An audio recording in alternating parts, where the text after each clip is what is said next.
विद्यार्थियों, मैं रितु शर्मा कक्षा प्लस की ऑनलाइन क्लासेज में आपका हार्दिक अभिनंदन करती हूँ।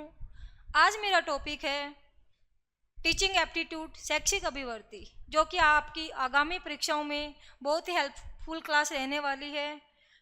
चलो अपने आज का टॉपिक जो कि थंबनेल में दिया हुआ ही है, स्टार्ट करते हैं। टीचिंग एप्टीट्यूड, जिसे हिंदी में कहते हैं शिक्षण अभिवृत्ति बोल दो, या आप इसे योग्यता भी बोल सकते हो। शिक्षण योग्यता, इसको अपने सबसे पहले सामान्य परिचय, शिक्षण अभिवृत्ति का क्या देखेंगे, सामान्य परिचय। सबसे पहले अपने इसमें शिक्षण का अर्थ देखते हैं कि शिक्षण क्या होता है। शिक्षण एक सामाजिक प्रक्रिया है। आपको पता है कि बिना बच्चों के एक शिक्षक क्या करेगा, कुछ नहीं कर सकता। जब बच्चे होंगे, बच्चे क्या होता है, एक समाज का लघु रूप होता है।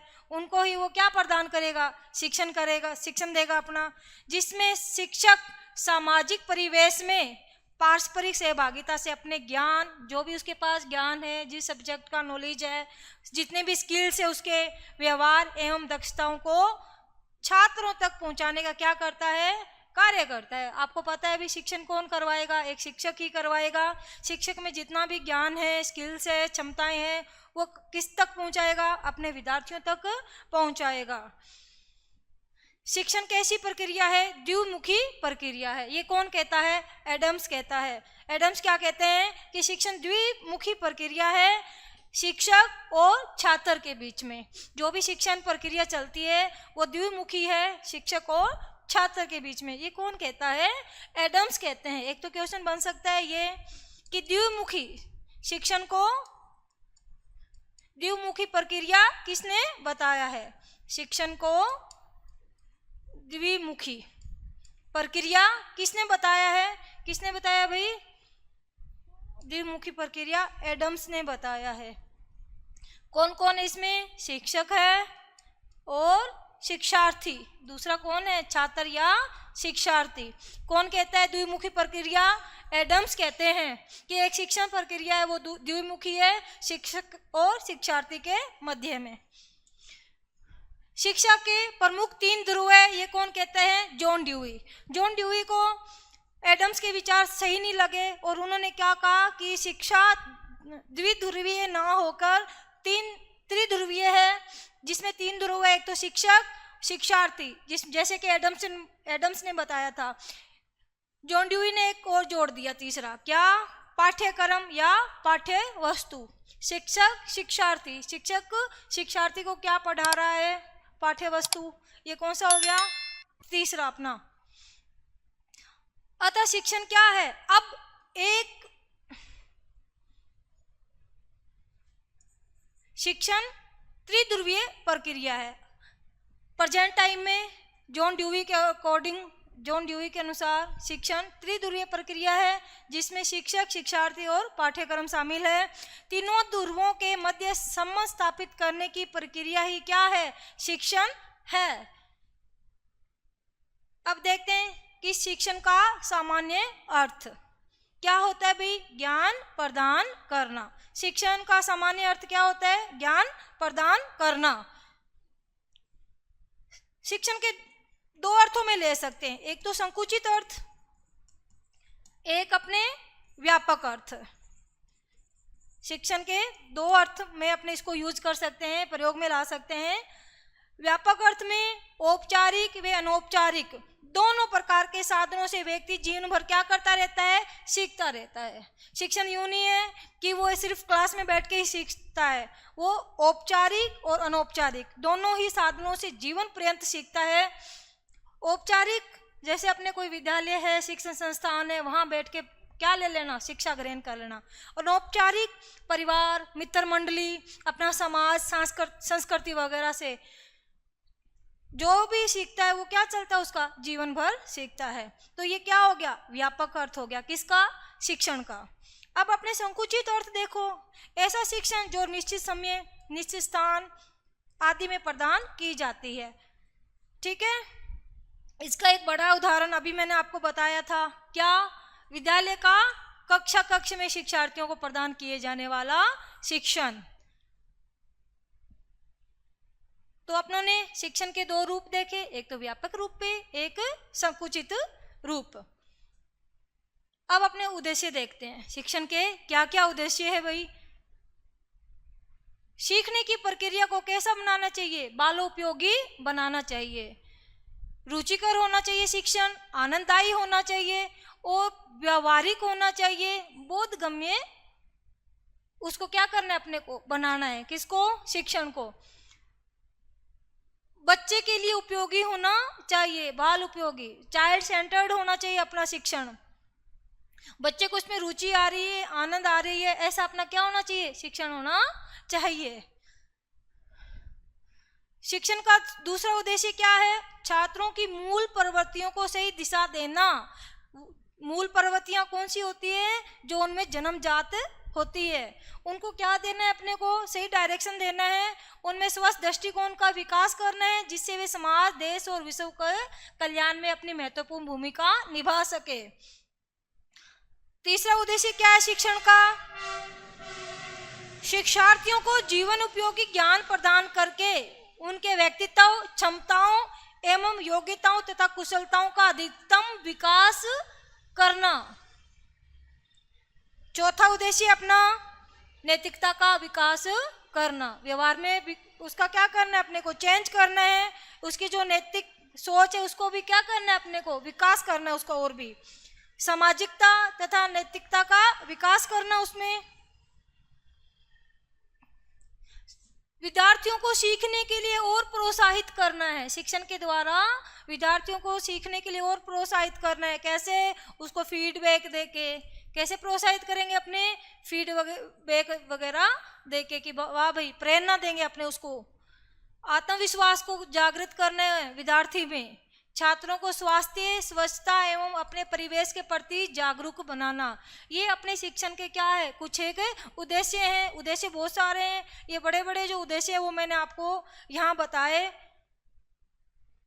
शिक्षण की कुछ एक परिभाषाएं हैं।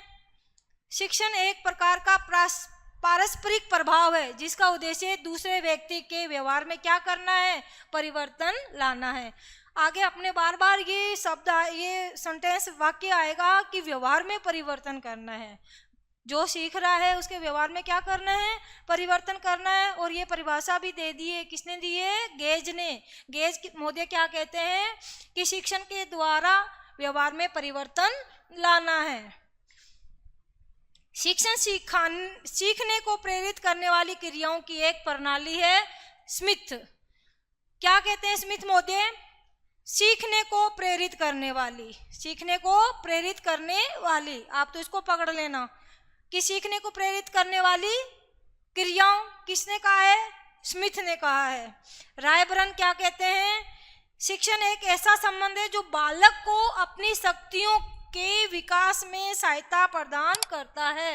रायबर्न क्या कहते हैं, शक्तियों के विकास में क्या प्रदान करता है, शिक्षण सहायता प्रदान करता है।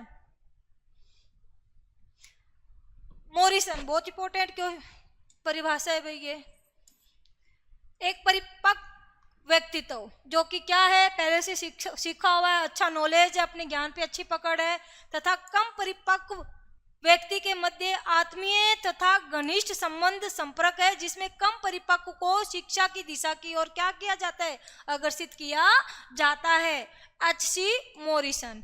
परिपक्व क्या देख लेना आप, तो परिपक्व व्यक्तित्व, कम परिपक्व व्यक्ति, मॉरिसन। तो अपने परिभाषाएं देखी, कुछ एक 4 परिभाषाएं हैं। Gauge, Smith. गेज क्या कहते हैं, पारस्परिक प्रभाव है जिसका उद्देश्य दूसरे व्यक्ति के व्यवहार में क्या करना है, परिवर्तन करना है। कौन कहते हैं, ये गेज। स्मिथ क्या कहते हैं, सीखने को प्रेरित करने वाली क्रियाओं की एक प्रणाली है। रायबर्न शक्तियों के विकास। और अपने मॉरिसन में क्या देखेंगे, परिपक्व व्यक्तित्व, कम परिपक्व। अब आगे अपने देखेंगे कि शिक्षण की प्रकृति क्या है और इसकी विशेषताएं क्या है। शिक्षण अतः क्रिया है, किस किस के बीच, शिक्षक और शिक्षार्थी के बीच। शिक्षक और शिक्षार्थी के बीच की क्या है, इंटर एक्शन है, या तो सिखाने वाला और सीखने वाले के बीच में क्या है, इन दोनों के बीच की अंतःक्रिया है। सबसे बड़ी इसकी विशेषता है।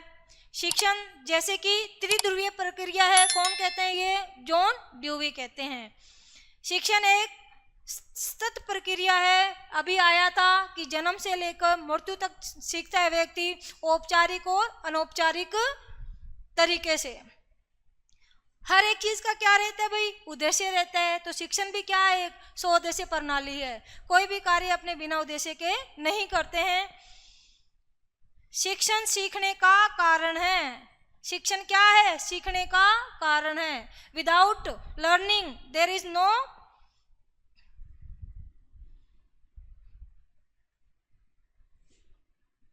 शिक्षण कला एवं विज्ञान दोनों हैं।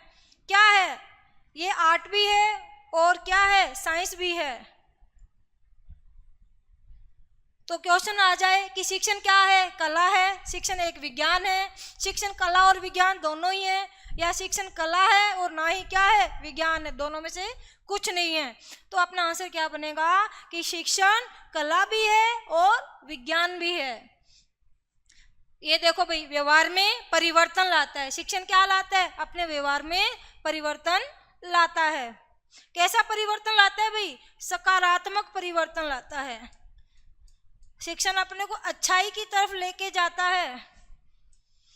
8वीं विशेषता देखो, शिक्षण देखने योग्य होता है और क्या होता है? मापने योग्य होता है। जैसे आपने एमए की है, अपने क्या कर सकते हैं? इसको माप सकते हैं ना। कैसे? MA master in art. शिक्षण क्या है? एक कुशल व्यवसाय है।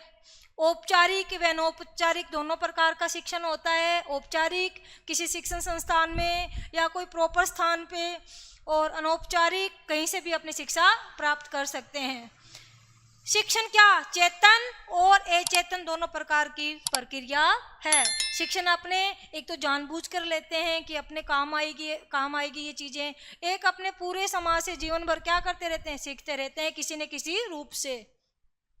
शुरू में आ गई थी सामाजिक प्रक्रिया है। शिक्षण कोई अकेले में करवाया जा सकता है क्या? ठीक है, मैं अकेली हूँ, पढ़ा रही हूँ, रिकॉर्ड कर लिया और अपने तक सीमित रख ली इस रिकॉर्डिंग को और आप तक नहीं पहुँचाया, क्या ये एक शिक्षण है? नहीं। शिक्षण क्या है? एक सामाजिक प्रक्रिया होती है। शिक्षण एक भाषाई प्रक्रिया है। शिक्षण दिशात्मक और लक्ष्य, ये जैसे कि पहले आगे अपने लक्ष्य उन्मुख होता है। ये क्या शिक्षण की कुछ एक विशेषताएं हैं, आगे अपने देखते हैं। टीचिंग एप्टीट्यूड, शिक्षण अभिवृत्ति या योग्यता। शिक्षण योग्यता या अभिवृत्ति क्या होती है भाई? प्रभावी ढंग से सिखाने और सीखने की सुविधा प्रदान करने की क्षमता है। अभिवृत्ति क्या होती है भाई? शिक्षण अभिवृत्ति प्रभावी ढंग से सीखने और सिखाने की क्या एक क्षमता होती है। शिक्षण और सीखना क्या है? अभिन्न रूप से संबंधित है। शिक्षण एक सामाजिक कार्य है, जबकि सीखना व्यक्तिगत कार्य है। शिक्षण क्या किसी अपने तक सीमित रहता है कि जैसे कि अभी बताया? नहीं। और ये क्या है? सीखना व्यक्तिगत कार्य है। कोई इंसान सीख रहा है, वो क्या करता है? खुद तक सीमित रखता है, खुद के काम आने के लिए ही क्या करता है? वो सीखता रहता है। शिक्षार्थियों के बिना क्या शिक्षण नहीं हो सकता है? क्या बिना शिक्षार्थियों के अपने शिक्षण करवा सकते हैं क्या? क्लास खाली पड़ी है और शिक्षक आके ब्लैक बोर्ड पे कुछ समझा के चला जाए, क्या वो शिक्षण उपयोगी है? बिना शिक्षार्थियों के शिक्षण नहीं करवाया जा सकता है। जबकि एक शिक्षार्थी शिक्षक के बिना भी क्या कर सकता है? सीख सकता है।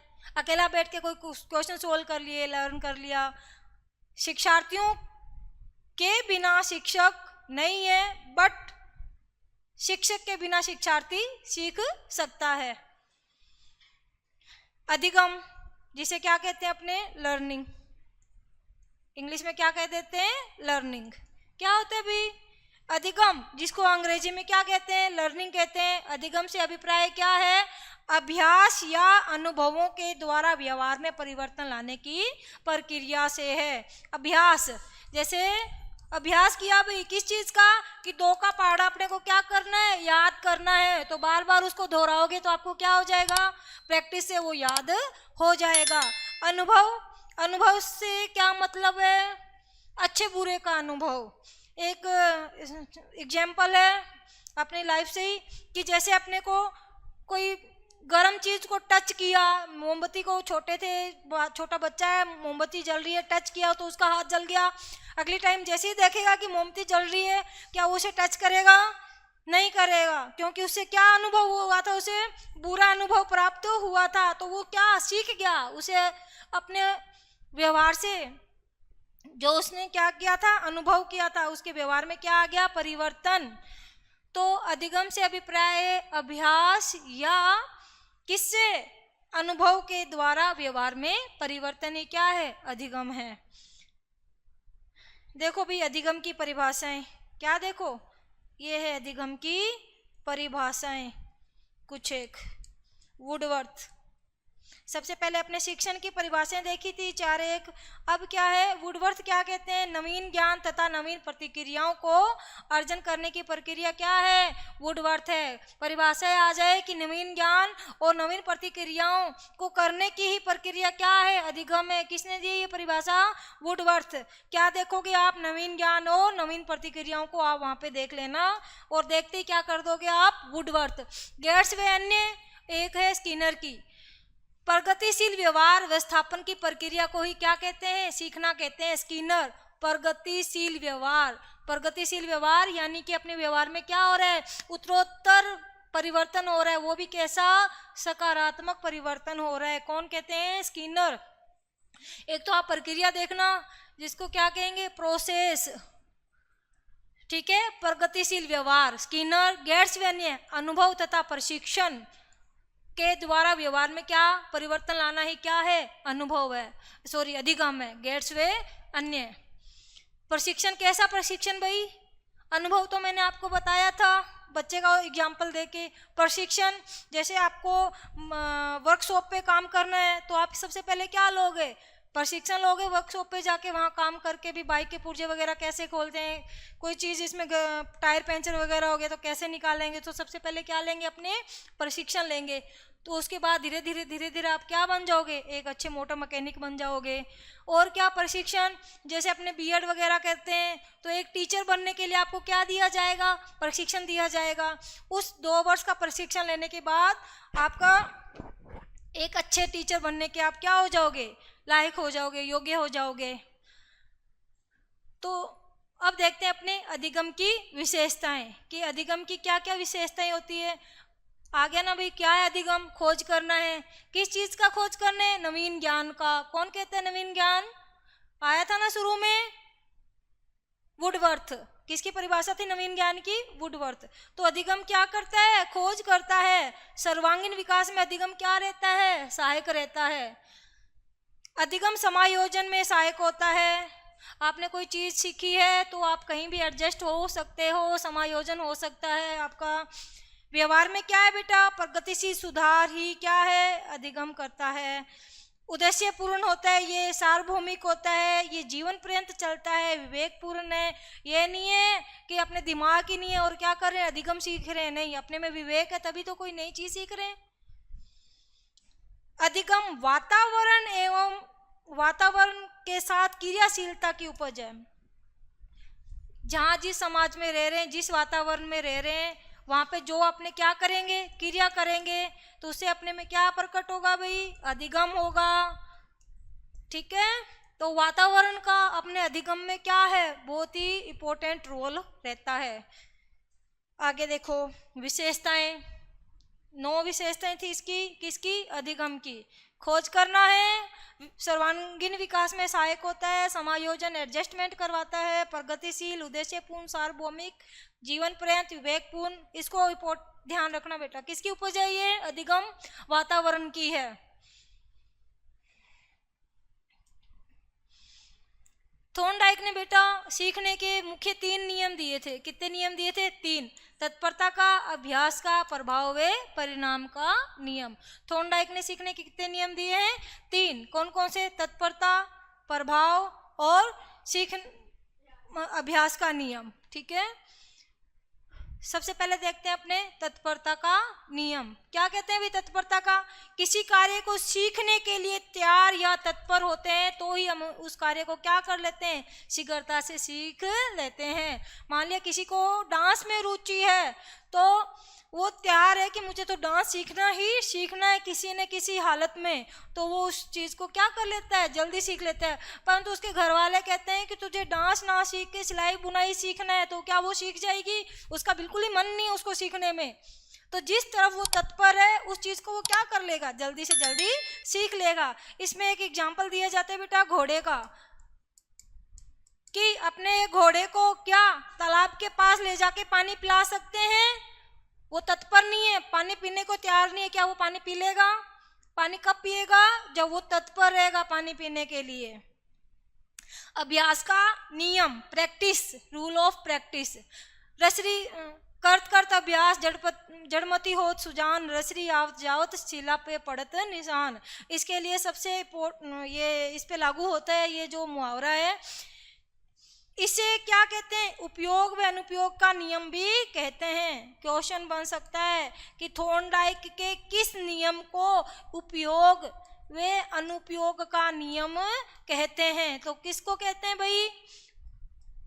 अभ्यास वाले नियम को। किसको कहते हैं? अभ्यास के नियम को।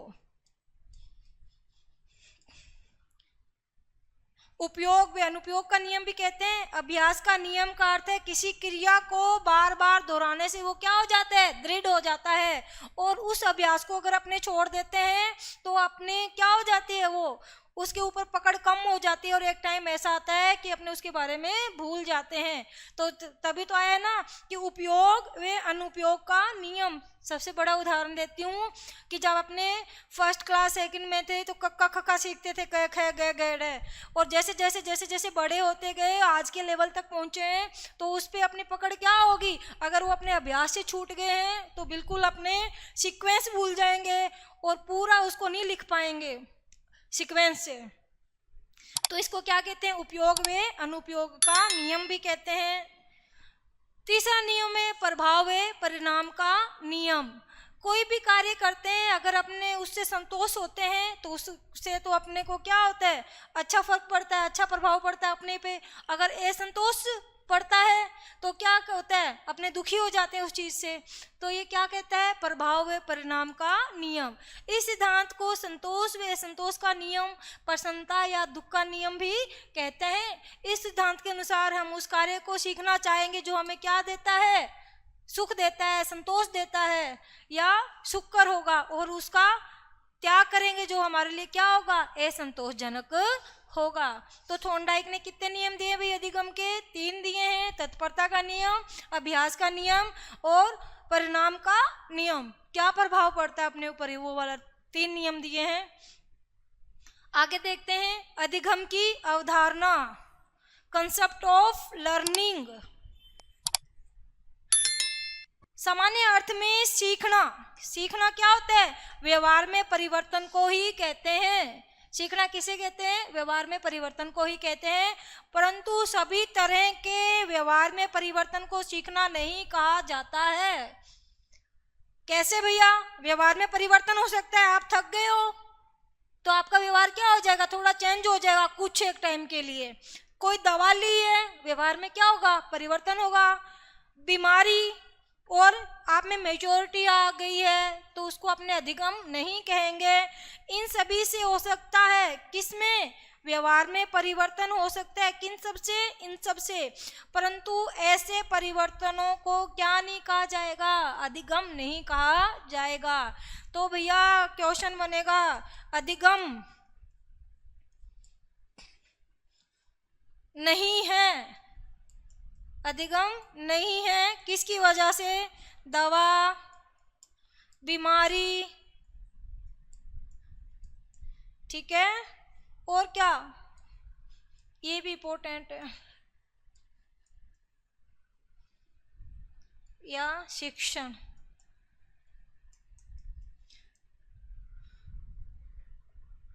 एक मिनट, इसको काट दो। इन तीनों ही ये तीनों ही क्या नहीं है? अधिगम नहीं है। सीखने से तात्पर्य केवल उन्हीं परिवर्तनों से होता है जो अभ्यास तथा अनुभव के फलस्वरूप होता है। यूं नहीं कि दवाई ले ली और आपके क्या हो गया, एक ही दम आप में चेंज आ गया, जिसका उद्देश्य क्या है? वातावरण में समायोजन करना होता है। अभ्यास और अनुभव, इन दोनों के द्वारा क्या होगा भाई? व्यवहार में स्थायी परिवर्तन होगा। यूं नहीं कि थोड़े टाइम के लिए आपके व्यवहार में परिवर्तन हो गया, उसे क्या कह देंगे? अधिगम कह देंगे। नहीं, जो भी अनुभव किए आपने अपने जीवन में, अभ्यास किया है, उसके द्वारा आपके व्यवहार में स्थायी परिवर्तन को ही क्या कहेंगे? अधिगम कहेंगे। अधिगम के परिणाम स्वरूप होने वाले परिवर्तन सकारात्मक और सक्रिय होते हैं, नकारात्मक तथा निष्क्रिय नहीं होते हैं।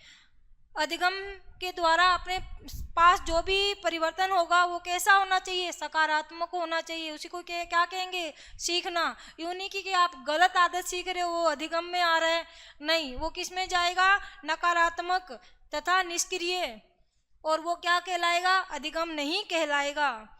अधिगम को प्रत्यक्ष रूप से नहीं देखा जा सकता है, परंतु व्यवहार से उसका क्या किया जा सकता है? अनुमान लगाया जा सकता है। उसके व्यवहार को अपने अनुभव करके, उसके व्यवहार को देखकर क्या लगा सकते हैं? अनुमान लगा सकते हैं।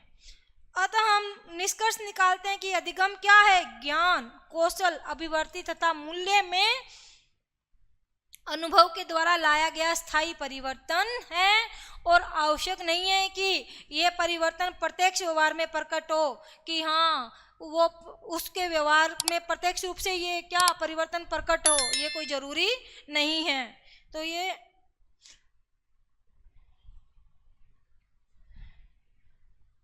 अपने थे अधिगम की अवधारणा, कॉन्सेप्ट ऑफ लर्निंग। अब यह कक्ष, ये इंपॉर्टेंट आपके लिए। शिक्षण कक्ष बोल दो, कक्षा कक्ष बोल दो। अधिगम को सहज या साध्य बनाने वाले क्रियाकलाप। आप शिक्षक बन गए हो, बच्चों को पढ़ा रहे हो, तो आप बच्चे को जब सिखाओगे तो बच्चा सहज महसूस करे, तो ऐसे कौन से क्रियाकलाप अपनाओगे भाई? सबसे पहले है सामग्री प्रस्तुत करना, कि बच्चों को आप क्या पढ़ाने जा रहे हो वो चीज़ बच्चों के सामने प्रस्तुत करना। शिक्षक क्या करेगा? निर्धारित विषय वस्तु को शिक्षार्थियों के समक्ष प्रस्तुत करता है, तथा संप्रेषण कौशल आया था अपने, कम्युनिकेशन स्किल्स, संप्रेषण कौशल के द्वारा कक्षा में संजीव वातावरण का क्या करता है? निर्माण करता है। बच्चों को बताएंगे कि बच्चों आपकी पाठ्य सामग्री में ये है, इसको मैं पढ़ाऊंगा, और आपस में वार्तालाप करके, इंटरेक्शन करके, आपस में वार्तालाप करके वो क्या बनाएगा? वातावरण को रोचक बनाएंगे, मनोरंजक बनाएंगे। बच्चों को क्या देना है भाई? अभिप्रेरणा देना है, ठीक है। बच्चों को तैयार करना है कि आपको ये शिक्षण क्या सीखना है, ये शिक्षण सामग्री क्या करनी है, सीखना है। तो कब? जब बच्चे को शिक्षक उसको क्या कर देगा? तत्पर कर देगा, सीखने के लिए क्या कर देगा? तैयार कर देगा। तो अभिप्रेरणा देके शिक्षार्थी के अनुभवों का उपयोग करना। शिक्षक शिक्षार्थियों के अनुभवों को शिक्षण करवाते समय क्या करता है? उपयोग करता है। वास्तविक अनुभवों को शिक्षण में उपयोग करने से शिक्षण क्या हो जाता है? जीवित हो जाता है। जैसे आपने दिया कि ऐसे अनार, बच्चे बोले हाँ भाई ऐसे अनार, के अनार देखा है? हाँ जी सर। कैसा होता है? कि ऐसे करके ऐसा अनार होता है। खाया है क्या कभी? कि हाँ। कौन लाता है? पापा। तो उसके अनुभव हो गया ना, वास्तविक अनुभव से उसके ज्ञान को क्या कर लिया अपने ने? जोड़ लिया। और बच्चा अब उसकी क्या कर रहा है? अपने मन में, दिमाग में कल्पना करके ऐसे क्या लिख रहा है? अनार। अधिगम क्रियाकलापों को क्या करवाता है भाई? उपलब्ध करवाता है। अपने कक्षा में क्या करवा रहे हैं? शिक्षण करवा रहे हैं, अधिगम करवा रहे हैं। तो किसको करेंगे? क्रियाकलाप करेंगे। कुछ नया सिखाने के बाद उसी विषय पे क्या दे दो भाई? क्रियाकलाप दे दो। प्रैक्टिस दे दो बच्चे को उस पर करने के लिए। मान लिया अपनों ने सोलर प्लांट के बारे में बताया है, क्या बताया है, वाटर प्यूरिफिकेशन प्लांट के बारे में बताया कि पानी को शुद्धिकरण कैसे किया जाता है। तो उसके बाद बच्चों को प्रोजेक्ट बनाने के लिए दे दो कि आप इस पे प्रोजेक्ट बनाओ, तो क्रियाकलाप दे दो, या वाटर प्यूरिफिकेशन पे कुछ एक लाइनें लिख दो कि कैसे कैसे किया जाता है। तो ये क्या बच्चे क्या करेंगे, एक्टिविटी करेंगे उस पर। प्रतिपुष्टि के लिए अवसर उपलब्ध करवाना। सफल शिक्षण के लिए दो तरफा प्रतिपुष्टि आवश्यक होती है, शिक्षक शिक्षार्थी। इसमें भी देखो एरो ऐसे दे रखा है, शिक्षक किससे पूछेगा क्वेश्चन वगैरह, शिक्षार्थी से। और शिक्षार्थी किससे पूछ सकता है क्वेश्चन वगैरह खड़ा होके, शिक्षक से कि सर इसका आंसर बताओ। तो क्या चलता है बेटा, प्रतिपुष्टि चलती है, एक दूसरे अपने क्वेश्चन पुट करते हैं और आंसर का आदान प्रदान होता है। छठा क्या है, प्रतिधारणा का सुसाध्यकरण करना। शिक्षक ने जितनी भी शिक्षण सामग्री पढ़ाई है उसको शिक्षार्थी कहाँ अपने दिमाग में रखे, तथा इसके लिए शिक्षक क्या करता है, अनेक तरीके अपनाता है। शिक्षक ने पढ़ा दिया यूं नहीं कि उसे छोड़ देंगे, शिक्षक ऐसे अनेक अनेक तरीके अपनाएगा जिससे शिक्षार्थी उसको क्या रखेगा, अपने दिमाग में रखेगा और अपने जीवन में उसको क्या करेगा, साध्यकरण बनाएगा, उपयोगी बनाएगा अपने जीवन में उसे।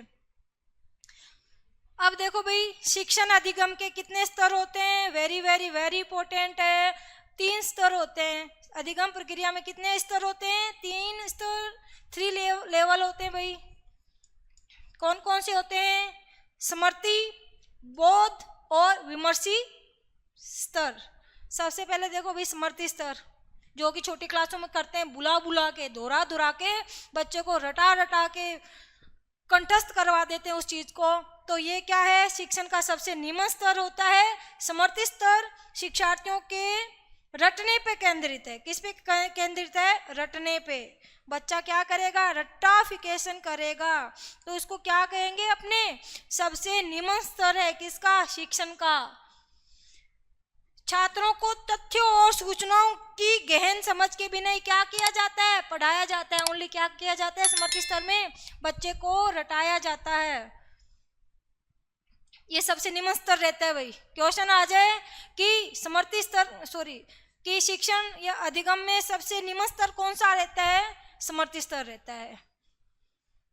बोध स्तर, अधिगम स्तर भी बोल देते हैं या समझ का स्तर भी बोलते हैं। इस स्तर पे रटे गए, जैसे अपने शुरू में क्या किया था, रटे गए उन तथ्यों को क्या किया जाता है, अब समझा जाता है कि 2 2 4 कैसे होता है, 2 दूनी 4, है ना, कैसे होता है, उसको समझा जाता है, उनका भाव निकाला जाता है। इस स्तर पे छात्रों के बौद्धिक व्यवहार के विकास के लिए अधिक अवसर प्रदान किए जाते हैं।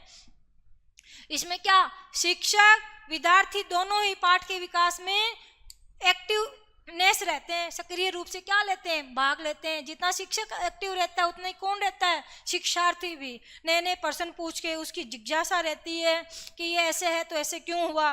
तो ये कौन सा है, बोध स्तर। ये दोनों के बीच का है, फर्स्ट लेवल और थर्ड लेवल के बीच का है। विमर्शी स्तर जिसे क्या बोलते हैं, चिंतन स्तर। ये शिक्षण प्रक्रिया का सबसे उच्च स्तर होता है। इसमें स्मृति व अवबोध, किसको, ये वाला बोध स्तर, अधिगम, इसे अवबोध भी बोल दो, दूसरे वालों को क्या बोल दो, अवबोध। स्मृति व अवबोध दोनों को क्या किया कर जाता है, इसमें सम्मिलित किया जाता है। ये छात्रों की सृजनात्मकता तथा मौलिक क्षमताओं से संबंधित होता है। जो बच्चे के दिमाग में, वो यूं नहीं कि शिक्षक से पूछेगा, खुद के दिमाग से वो उपज लाएगा, नहीं।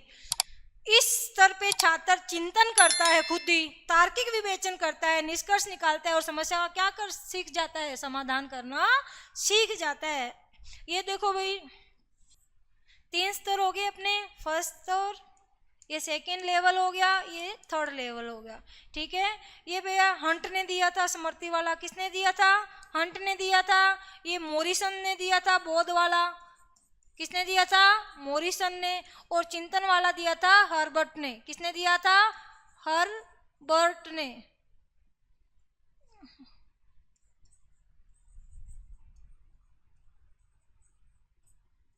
हर्बर्ट ने दिया था।